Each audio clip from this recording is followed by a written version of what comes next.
الأصول الثلاثة وأدلتها لإمام الدعوة الشيخ محمد بن عبد الوهاب بن سليمان التميمي.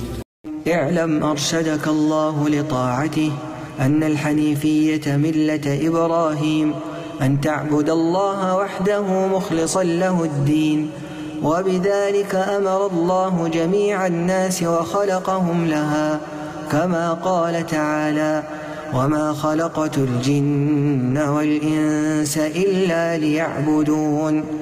ومعنى يعبدون يوحدون. وأعظم ما أمر الله به التوحيد، وهو إفراد الله بالعبادة، وأعظم ما نهى عنه الشرك، وهو دعوة غيره معه. والدليل قوله تعالى: واعبدوا الله ولا تشركوا به شيئا. فإذا قيل لك: ما الأصول الثلاثة التي يجب على الإنسان معرفتها؟ فقل: معرفة العبد ربه ودينه ونبيه محمدا صلى الله عليه وسلم.